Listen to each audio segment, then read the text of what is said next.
সমুদ্রপৃষ্ঠ থেকে নামসানের উচ্চতা প্রায় 262 মিটার আর টাওয়ারটির উচ্চতা প্রায় 237 মিটার। সব মিলিয়ে এটি সিউলের সবচেয়ে উঁচু জায়গা। এখানে দাঁড়িয়ে মনে হচ্ছে আকাশ থেকে পুরো সিউল শহরটিকে দেখছি।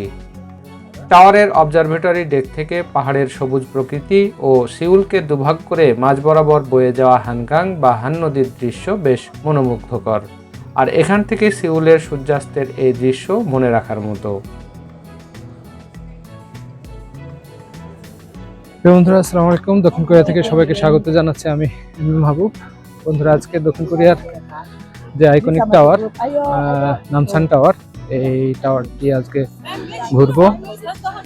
আর সাথে নামসান টাওয়ার থেকে যে প্রাকৃতিক সৌন্দর্য দেখা যায়, শহর দেখা যায়, সবটা দেখবো। সবাই সাথে থাকুন। বাসে আসলে যেটি হয়, বাসে এই সামনে স্টপেজে নামায়। এখান থেকে আসলে যেটা হয়, এখান থেকে সোল টাওয়ারের কিন্তু সবচেয়ে সুন্দর ভিউটা পাওয়া যায় বলে আমার কাছে মনে হয়েছে। সোল সিটি ট্যুর বাস নামে যে বাসটি আছে, এই বাসটিও এখান দিয়ে এসে নেমে যায় এবং এটি কিন্তু সারাদিন সোলের যে নির্দিষ্ট রুট আছে সেই রুটে কিন্তু এটি ঘুরে। প্রচুর লোক এখানে আসে। আর এখন শীতের শেষে বসন্ত চলছে, যে কারণে অনেক গাছে ফুল দেখা যাচ্ছে। ইতিমধ্যে অনেক গাছে ফুল ঝরেও গেছে।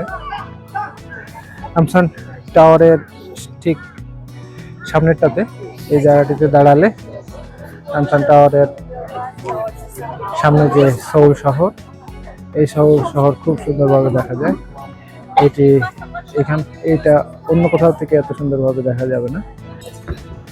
এখান থেকে সৌল টাওয়ারের ঠিক সামনে গাছের কারণে পুরোটা দেখা যাচ্ছে না। এখান থেকে উঠতে গিয়ে বাম হাতেই প্রথমে যেটি পড়বে সেটি হচ্ছে ভালোবাসার তালা। এখানে তালা বিক্রি হয় এবং এই তালাতে সবাই বিভিন্ন ভাষায় হাজার হাজার তালা এখানে ঝুলিয়ে যায়। এটা হচ্ছে ভালোবাসার নিদর্শন স্বরূপ সবাই মূলত এটা করে থাকে। শুধু নিচে না, এই উপরেও যে জায়গাটি আছে সেখানেও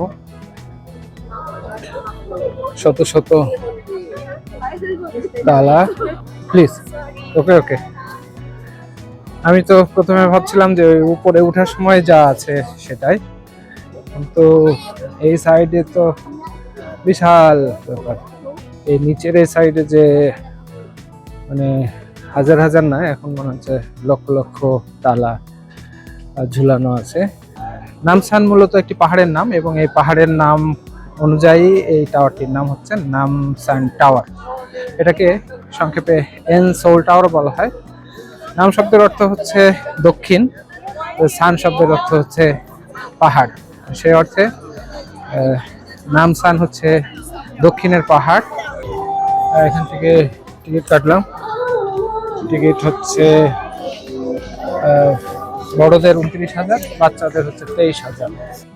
আন্ডারগ্রাউন্ড ফ্লোর দিয়ে একটু এগিয়ে গেলেই টাওয়ারে ওঠার লিফট। এখানে এক ধরনের অ্যাডভেঞ্চার দেওয়া হয়েছে। এটা অন্যরকম পরিবেশ।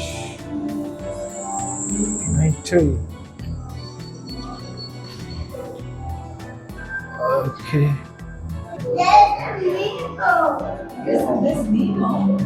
লিফটের দরজা বন্ধ হতেই পুরো লিফটের গায়ে এলইডি স্ক্রিন জুড়ে ভেসে ওঠে কোরিয়ার ইতিহাস ঐতিহ্যের এক জীবন্ত আলোকছবি।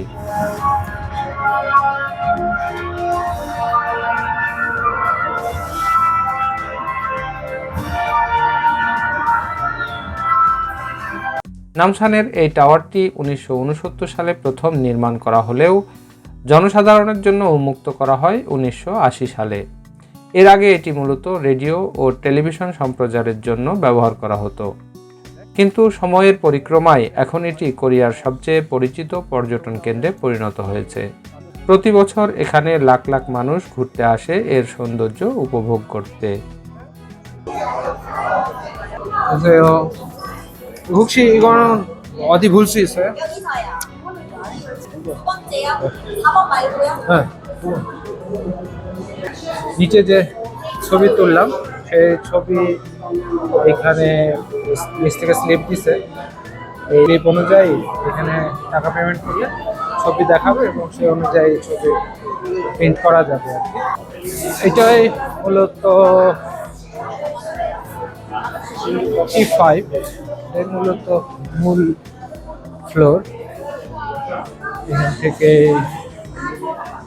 শৌলের যে সৌন্দর্য সেটা উপভোগ করা, এখান থেকে বসে শৌল দেখা যাচ্ছে, প্লাস এখান থেকে পুরো শৌল শহর এবং এই পাশে সোজা দেখলে যেটা কোরিয়ার বড় টাওয়ার লোত্তে টাওয়ার যেটা, এটাও এখান থেকে দেখা যাচ্ছে। দিকটা একটু ঘোলা আছে যে কারণে ক্লিয়ার ক্যামেরায় আসতেছে না, কিন্তু এমনিতে চমৎকার। যারা কেবল কারে আসবেন তারা কেবল কারের যে স্টেশন ওখান থেকেও যে সবাই আসতেছে যাচ্ছে। ক্যারামেল কফি মাঝে খামিরা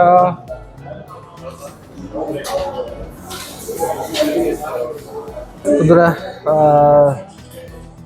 নামসান টাওয়ারের যে এখন হচ্ছে টি ফ্লোর, যেটা T4 এই ফ্লোরে আছে।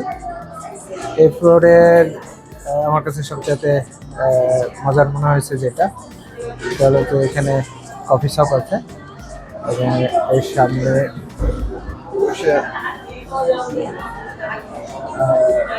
যে সামনে শহরের হানগান সহ এখানে বসে কফি খাওয়া, এটা একটা চমৎকার অভিজ্ঞতা এবং খুব মজা লাগছে আমার কাছে। তো যারা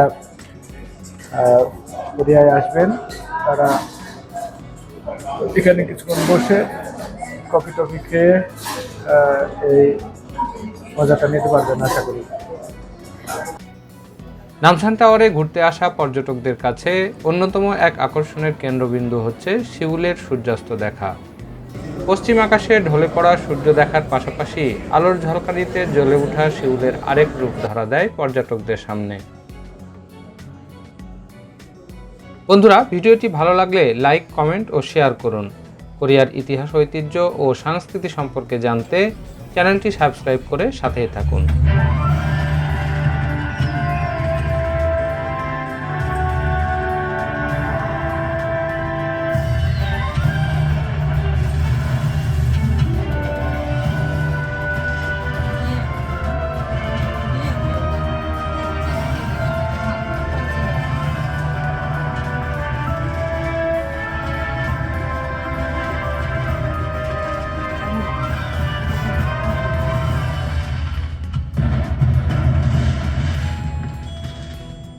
দিনের সৌন্দর্য এবং রাতের সৌন্দর্যের ভিতরে কিন্তু ভিন্নতা আছে। দিনে এক ধরনের সৌন্দর্য, রাতে আরেক ধরনের সৌন্দর্য। মজার অভিজ্ঞতা। যারা কোরিয়ায় আসবেন তারা অবশ্যই নামসান টাওয়ার ঘুরতে আসবেন, অসাধারণ। প্রিয় বন্ধুরা, নামসান টাওয়ার ঘোরা শেষ করলাম। নামসান টাওয়ারের দিনের ভিউ এবং রাতের ভিউ দুটি আলাদা এবং বেশ রোমাঞ্চকর। তো আজকের মতো এখানে বিদায় নিচ্ছি, আবার দেখা হবে নতুন কোনো জায়গায় নতুন কোনো বিষয় নিয়ে। সে পর্যন্ত সবাই ভালো থাকবেন। আল্লাহ হাফেজ।